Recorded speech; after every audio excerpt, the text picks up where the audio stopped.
Hi, I'm Dan Cortopassi. Today I'm reviewing an HO scale SD40T-2 locomotive from ScaleTrains. My engine is decorated for Denver and Rio Grande Western. This model is available in two versions. The factory direct price for the version with LokSound DCC and sound installed is $259.99. The factory direct price for the DCC ready version is $169.99. I got my sound equipped version as a pre-order from ScaleTrains for $259.99. If this model looks familiar, it might be because I previously reviewed the Southern Pacific version of this engine. We'll start the model at 100 possible points. This model comes in a sturdy cardboard box with a foam lining. Inside is an operator's manual with explanations of how the DCC function keys are set up, lubrication instructions, and other information. A two-piece plastic cradle protects the model.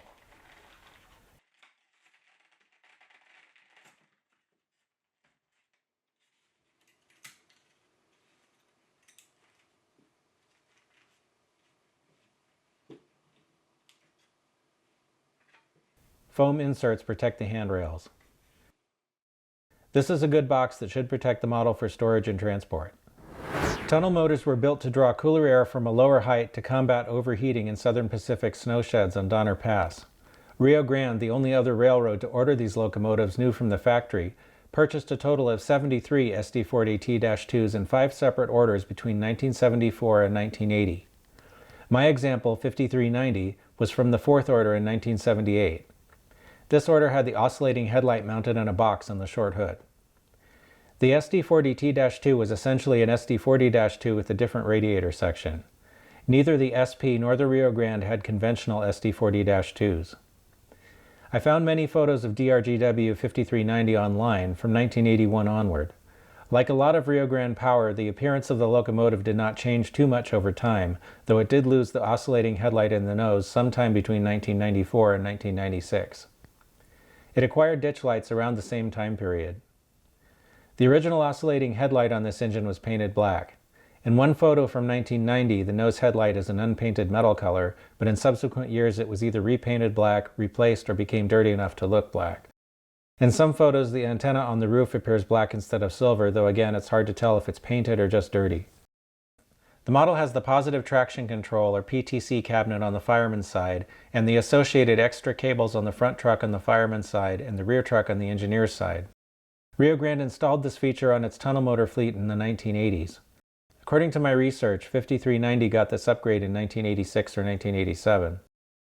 Overall, the model looks to be a very close match to the real thing and best represents the engine as it appeared between 1987 and 1994. 5390 was one of the last tunnel motors in active service, lasting into the early 2000s on the Union Pacific. The paint is opaque and thin enough not to obscure detail. The markings are crisp and most of the tiny writing is legible with magnification. The orange on the nose stripes and some of the markings is not quite the same shade as the orange on the pilots and above the cab. It's a little bit darker, possibly because it's applied over black. This isn't that noticeable and it would all but disappear if the engine is weathered. The detail is really outstanding. In addition to the PTC cables I've already mentioned, the trucks have brake lines and sander lines. The fireman's side front truck has a nicely done brake chain. The engine has re-railing frogs mounted under the sill, a pretty common Rio Grande feature. In photos it looks like the real 5390 carried these at least some of the time. The ridge or pipe running around the rear of the fuel tank matches prototype photos. The handrails are made of a flexible plastic and most of the stanchions are straight. Be careful when handling them though. On my model, they tend to pop out of their holes easily. Fortunately, they're pretty easy to put back in. One of the biggest standout features of this model is the completely open air intake area at the rear. The grills are photo etched, and just like the real thing, there's not much in there. It's hard to see, but there's even a bulkhead at the front and the inside. And guess what? There are fans in there. I had to flip the model over to see them, and they're not going to show up under normal viewing conditions, but it's still cool. In front, the model has separately applied windshield wipers and grab irons. All of the details are very delicate and in proportion. One of the grab irons is missing on my engine. I don't think it's a big enough deal to take points for, but I'll definitely want to replace it. The anti-climber has double stanchions in the middle. The plow matches prototype photos and has grab irons on the top. I like the slots in the pilot, a seldom modeled feature.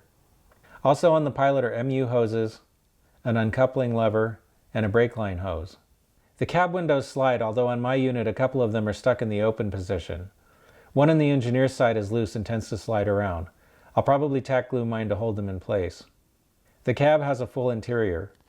My SP model lost points for loose sunshades, but on this one they're firmly attached. They still appear to be glued on, so I'd recommend handling the model very carefully. Some aftermarket sunshades have tabs that stick into the holes in the cab, which is much more reliable. In back, the model has more separately applied grab irons. The rear pilot also has air hoses, a brake hose, and an uncoupling lever. I like the narrow coupler boxes. On top, the model has more neat detail. The exhaust is open. The dynamic brake fans have photo-etched grills in the correct number of blades. The radiator grills are also photo-etched. Also, unlike the model in my SP review, the horn in this engine appears to be correct. The real 5390 had its horn moved to the rear sometime between 1994 and 1996. Underneath, the engine has great detail below the sill, including traction motor cables, air filters, and fuel tank plumbing. All of the axles are powered and all of the wheels pick up current. I haven't taken the model apart, but the gear tower on the rear truck has to have an extremely low profile so as not to show in the air intake area.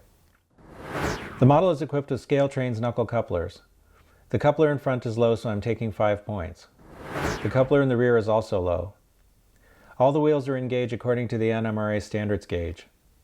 There is no body wobble. The engine weighs 20.7 ounces. I measured 4.4 ounces of drawbar pull on my force gauge. A typical HO scale diesel pulls about 2.5 ounces, so this is a strong engine. I'm running the engine on DCC and haven't changed any of the factory default settings. Like most DCC models, the engine is set to address 3 out of the box. The number boards on the model turn on with the F8 key is pressed, and that also turns on the sound. F0 turns on the front headlight when the model is set to move forward. The class lights come on white when the F5 key is pressed. Pressing F5 again cycles the lights through green and then red. F7 turns on the oscillating headlight when the locomotive is set to move forward. F0 turns on the rear headlight when the locomotive is in reverse. Again, F5 operates the class lights. These are not directional and light up on both ends of the locomotive at the same time.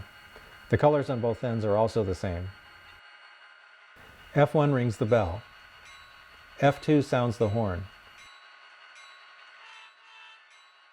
The length of the toot depends on how long the button is pressed.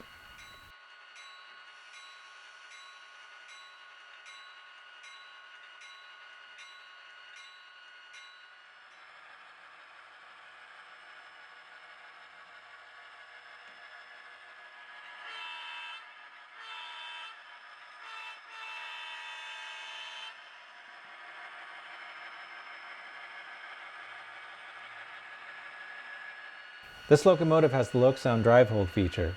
This allows the prime mover noise to rev independently of the locomotive's actual speed. A heavy train starting out can be moving slow even with the prime mover in notch 8.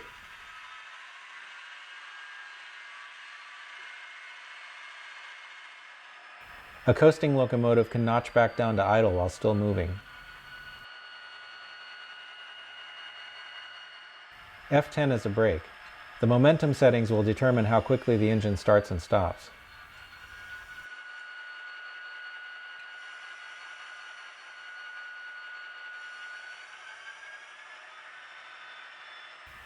F4 turns on the dynamic brake sound.